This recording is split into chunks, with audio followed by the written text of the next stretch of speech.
The field of martial arts is particularly rife with flamboyant showmanship, with commercial popularization and profiteering on the part of both those who teach the science and those who study it.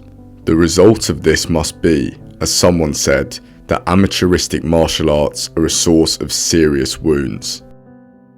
These words, uttered into existence by Miyamoto Musashi, an undefeated samurai who lived almost 400 years ago, are scarily applicable to modern day.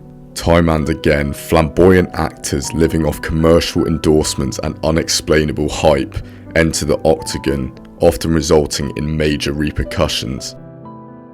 But what about the fighters who break this mold, showing unwavering dedication to philosophical principles, ignoring distractions, and seeking to achieve self-mastery of their craft through diligent thought and technique? On the surface, philosophical thought and fighting appear to be diametrically opposed. Philosophy is a form of understanding fundamental truths about oneself and the world in which we live. Meanwhile, fighting refers to displaying or engaging in violence, combat, or aggression. But, in my view, fighting for many is the ultimate source of discovering the truths about oneself. There's no coincidence that a vast array of philosophers hail from fighting backgrounds. Plato was a skilled wrestler, competing in the Isthmian Games. Plutarch was known for his ability in pankration, an ancient Greek sport mixing boxing and wrestling. One of the main champions of Stoicism, Marcus Aurelius, literally commanded whole armies. It seems perhaps only through becoming truly dedicated to a craft, which entails seeing oneself staring down the barrel of a crushing defeat or imminent death, can a person fully develop their ability to keep inwardly calm and clear even in the midst of violent chaos. With this notion in mind, philosophy can be a vital tool for fighters in the modern day. And after that I started with martial arts, and after that my coach Yaroslav gave me the book of 5 rings from Miyamoto Musashi. My life changed a lot. There is the rules of the samurai, the Bushido, moral code, and I took that like my own rules, and I'm just living by that. The Book of 5 Rings, written by Musashi around 1643, analyzes the process of struggle and mastery over conflict that underlies every level of human interaction. Prohaska's unorthodox techniques, unpredictable strikes, and swift footwork enables him to deploy an arsenal of unusual weapons against opponents. In Musashi's Earth Ring, he cites that soldiers sharpen their own tools, make various useful implements, and keep them in their utility boxes. Yuri's versatility enables him to adapt to different opponents and situations presented to him, akin to a samurai adapting to combat scenarios.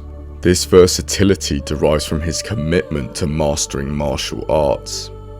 On the other side, from myself, wants to live just in the forest, in the small house, and practice day by day, just practice and going for the mastery day by day, nothing else.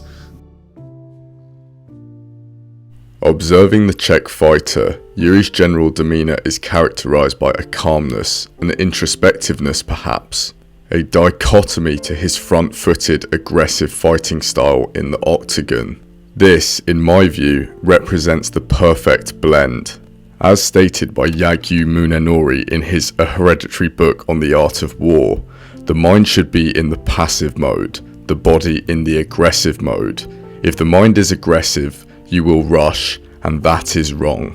His mental composure adds to the concept of Yuri being a rhythm fighter, displaying exquisite timing and fluid movement. Musashi interestingly notes, the way to win in a battle is to know the rhythms of the specific opponents and use rhythms that your opponents do not expect.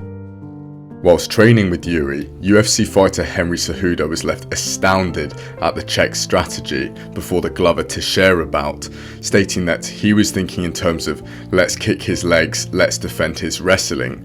Meanwhile, Yuri replied saying, "No, I'm going to fight him in every possible position." It's incredibly hard to counteract a rhythm fighter who simply seeks to react to every situation. It's no secret that Canada's Georges St-Pierre has an elite mindset. Many view him as the symbol of the intertwining of philosophical thought and freakish athletic ability. In his book, The Way of the Fight, he points to the work of the Greek philosopher and polymath Aristotle, arguing that the ultimate goal is to avoid mediocrity. Mediocrity is not about failing, and it's the opposite of doing. Mediocrity, in other words, is about not trying. Ironically, years prior to his book launch, the fighter was failing to heed Aristotle's warnings. Renowned mental performance coach Brian Cain met St-Pierre in June 2007, 3 weeks after his loss to Matt Serra. At the time, the fighter was struggling to cope mentally with his loss to an overwhelming underdog and consequently grappled with negativity that he knew would hinder his future performance. In essence, he was afraid to get into the octagon to face potential embarrassment again, encompassing mediocrity. However, Brian Cain was able to reinstill the notion in St-Pierre that only from fighting, from doing, that you can get your confidence back, thus avoiding mediocrity and giving in to fear. When I lost to Matt Serra, I was carrying this loss on my heart. And I was always, every day thinking about it. And I was going into that fight against Josh Koscheck, telling myself that I need to prove to the world that I'm better than what I showed last time. So I was carrying a lot of bricks on myself. But when you carry a brick only one day, it's not heavy. But if you carry the same brick like every single day in the years, it's become heavier. So Brian Cain helped me to release that brick. At UFC 83, St-Pierre would batter Serra, winning by a second round stoppage. His dedication to Aristotle's mantra enabled him to shed the fear and anxiety and perform when it mattered. So again, attack, counterattack, anticipate, feel, and take risks. Many fighters shy away from taking risks for fear of being ridiculed, criticised and embarrassed. Yet the old adage, high risk, high reward, is all too apparent in the combat scene. Today I just want to go over the mind. How is it that I calculate myself with the person that I'm fighting, and how is it that I can bring honesty and my biomechanics and my gifts in order for me to have the best probability of winning. Cejudo is effectively drawing upon the philosophy of Sun Tzu's The Art of War, a military strategist serving King Helu of Wu in the 6th century BC around 512. The lessons and conclusions drawn from the text are still applied in both business and fighting today. Henry Cejudo identifies that all individuals have the 5 senses of attack, counterattack, anticipate, feel, and take risk within them, but each person will be predisposed to particular ones over others. And what I do here is now I have my 5 senses, now I line it up with the opponent that I'm going to fight. Say that my number 1 gift is attack, but my opponent's attack game, his gift too, is attack too. But it all comes down to honesty. Who is it that has the best attack game? So what happens if my opponent has a better attack game than me, then that means that counterattack becomes my number 1, so I can have the best probability of winning. If you know the enemy and you know yourself, your victory will not stand in doubt.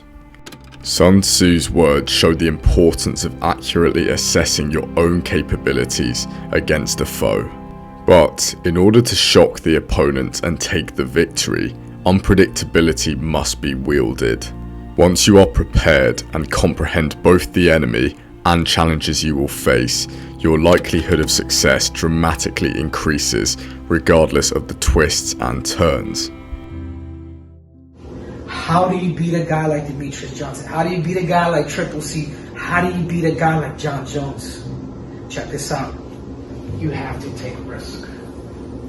The unpredictability is going to be the crazy punch, even if you look down and catches while throwing power, right? The reason why this is the most important one is because out of all these here, attack, counterattack, anticipation, fill, and take risk, this one's all about winning.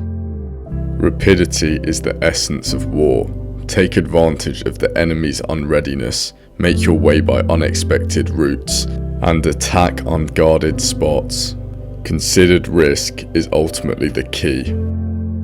Thank you so much for watching, guys. Please consider liking and subscribing, it supports me massively. Also, why not follow me on Patreon? Link is in the description below.